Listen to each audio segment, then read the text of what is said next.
میر جعفر اور میر صادق کا بھی غداری کا ایک معیار ہوگا جو اپنے وقت میں انہوں نے اپنے اپنے بادشاہوں اور اپنے اپنے آقاؤں کے ساتھ کی ہوگی. لیکن افسوس کی بات کہ آج کے غدار جب ان پہ کوئی الزام عائد ہوتا ہے تو پھر پھڑانے لگتے ہیں اور کہتے ہیں کہ نہیں ہم نے یہ کچھ کیا نہیں ہے. لیکن حقیقت یہ ہے کہ آج جب میں نے گورکھ دھندا میں ایک انٹرویو دیکھا جو شخص راجہ سجاد صاحب ہیں، باہر کے ملک میں بیٹھے ہوئے، برطانیہ ہو یا امریکہ ہو یا فرانس ہو، جہاں پہ بھی خود مختار کشمیر کے حامی ہیں، یہ اپنے کردار پہ نظر ڈالیں. خود مختار کشمیر کی بات کرنا کوئی گناہ نہیں ہے، نہ ہی ہندوستان کے ساتھ الحاق کرنے کی، کیونکہ یہ آپ کو رائٹ جو ہے یہ یونائٹڈ نیشن دیتا ہے. لیکن اس کی آڑ میں آپ پاکستان کے خلاف بکواس کریں تو یہ قابل برداشت نہیں ہے. آپ کہتے ہیں کہ ہندوستان اور پاکستان میں کوئی فرق نہیں ہے.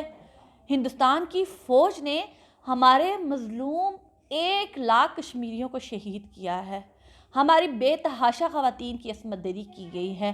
ہمارے بچوں کو ان آنکھوں سے محروم کر دیا گیا ہے، اور تم لوگ کہتے ہو کہ ہندوستان اور پاکستان میں کوئی فرق نہیں ہے.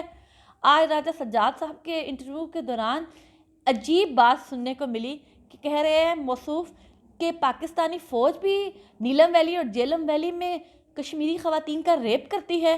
آپ ثابت کریں، کیونکہ میں اس علاقے کے رہنے والی ہوں، ہم نے بچپن وہاں پہ گزارا ہے، ہم نے آج تک کبھی ایسا کوئی واقعہ سنا نہیں. تو بات کرتے ہوئے اور انڈیا کی دلالی کرواتے ہوئے تھوڑی سی شرم اور لحاظ کر لیا کرو. اور باتیں کرتے ہو کہ ہم لوگ جو ہے سری واسطو گروپ کے ساتھ مل کے غلطی سے ہم لوگ جو ہیں وہ یونائٹڈ نیشن تک گئے ہیں یا جنیوا کنونشن تک گئے ہیں اور ہم لوگوں نے وہاں پہ جا کے ڈیبیٹس کی ہیں. خود مختاری کی آڑ میں جو تم لوگ گھنونا کھیل ہندوستان کے ساتھ مل کے اور پاکستان کے خلاف پروپیگنڈا کر رہے ہو، آج کشمیری قوم کو یہ سمجھنا ہوگا کہ یہ لوگ جو باہر کے ملکوں میں بیٹھے ہوئے ہیں، جن کے ناموں میں سے شوکت کشمیری، سجاد راجہ، مرزا امجد ایوب جیسے لوگ، یاد رکھیے گا علاقۂ ہندوستان کی بات کرنا کوئی غلط نہیں ہے، وہ رائٹ ہے آپ کے پاس. علاقۂ پاکستان کی بات کرنا بھی رائٹ ہے آپ کے پاس، لیکن وہ اس وقت جب آپ کو ریفرینڈم کا رائٹ دیا جائے گا. اس کا مطلب یہ نہیں کہ آپ گوڈی میڈیا کی گود میں بیٹھ کے ہندوستان کے اشاروں پہ ناچیں اور پاکستان کے خلاف جھوٹے پروپیگنڈے کریں. اور یاد رکھیے گا، شاید آج مجھے یہ کہتے ہوئے افسوس ہو رہا ہے کہ 4,000 مربع میل جس کو ہم آزاد کشمیر کہتے ہیں، شاید آپ لوگوں کی یہ ذمہ داری بنتی تھی کہ آپ لوگ مل کے ہندوستان نے جو قبضہ کیا ہوا ہے اس کے خلاف متحد ہوتے. لیکن آپ لوگوں نے پچھلے 73 سالوں سے صرف اور صرف پاکستان کی فوج کے خلاف بات کی ہے، پاکستان کے خلاف بات کی ہے کہ جی قبائلی آئے کہ پاکستان نے یلغار کر دی تھی، پاکستان نے یہ کیا، پاکستان نے وہ کر دیا. آپ نے کیا کیا کشمیریوں کے لیے؟ آپ نے ہندوستان جو ظلم کر رہا ہے اس کے خلاف آج تک مجھے بتائے کہ پاکستان میں بھی بے تحاشا جو ہیں وہ آرگنائزیشن ہیں، تنظیمیں ہیں، 4,000 کے قریب جو ہے وہ آزاد کشمیر میں تنظیمیں ہیں. کب نکلی ہیں یہ ہندوستان نے جو ظلم کیا ہے اس کے خلاف؟ کبھی بھی یہ نہیں نکلیں گی. آج آپ لوگ مہنگائی کے لیے باہر نکلے ہو، استاذہ کے لیے باہر نکلے ہو، اور آپ کا کوئی ایشو ہوتا ہے تو آپ اس کے لیے باہر نکلتے ہو. لیکن آپ میں سے کوئی بھی شخص جو ہے وہ مقبوضہ کشمیر کے کشمیریوں کے لیے باہر نہیں نکلا.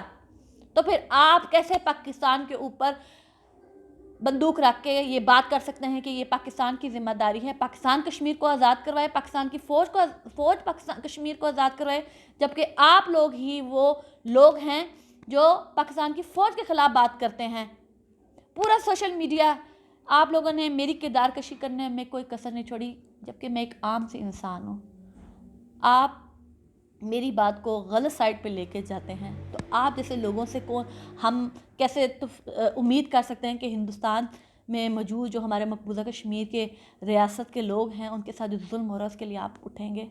آپ بھی اتنے ہی گنہگار ہیں جتنا میں سمجھتی ہوں کہ باہر کے ملکوں میں بیٹھے ہوئے یہ تنظیمیں اور 11,00,000 کشمیری جو وہاں پہ رہتے ہیں، جو کوئی کسی کا ایجنٹ ہے، کوئی کسی کا ایجنٹ ہے، سب نے کشمیر کو کاروبار بنایا ہوا ہے. آج افسوس میں صرف کر ہی سکتی ہوں. میں اس کے ساتھ صرف ایک اور بات کہنا چاہتی ہوں کہ بہت ساری جو تنظیمیں ہیں وہ کہتی ہیں کہ معاہدہ امرتسر کے مطابق گلاب سنگھ کی ریاست کے ہم لوگ حامی ہیں، ان کے باشندے ہیں، اور ہم اس کے لیے جو ہے وہ لڑے ہیں، اور ہمیں اپنی وہ اسٹیٹ چاہیے. تو میرا خیال سے میں کسی دن معاہدہ امرتسر کے اوپر بھی ضرور ایک ڈیٹیل ویڈیو بناؤں گی، اور آپ کی آنکھیں کھلنی چاہیے کہ معاہدہ امرتسر میں نہ تو گلگت بلتستان شامل تھا اور نہ ہی پنچ کا علاقہ. اور اگر اتنا ہی شوق ہے کہ آپ الحاق ہندوستان کرنا چاہتے ہیں تو ہندوستان پہ پریشر ضرور ڈالیں کہ وہ ریفرینڈم کروائے یونائٹڈ نیشن کی قراردادوں کے مطابق. ورنہ ہندوستان کی دلالی کروانے اور پاکستان کے خلاف بکواس کرنے سے پہلے یہ یاد رکھیے گا، ایک دن روز محشر بھی ہونا ہے، اور اس وقت کشمیری جن کا خون بہتا ہے انہوں نے آپ کے گرمانوں کو ضرور اللہ کے سامنے پکڑنا ہے، کیونکہ آپ لوگ بھی اتنے ہی گنہگار ہیں کہ جتنے اس وقت کے لوگ جو 1947 میں کشمیریوں کی آزادی میں رکاوٹ تھے. اور انشاءاللہ تعالی ایسے لوگ دنیا میں بھی ذلیل و خوار ہوں گے اور آخرت میں بھی. شکریہ.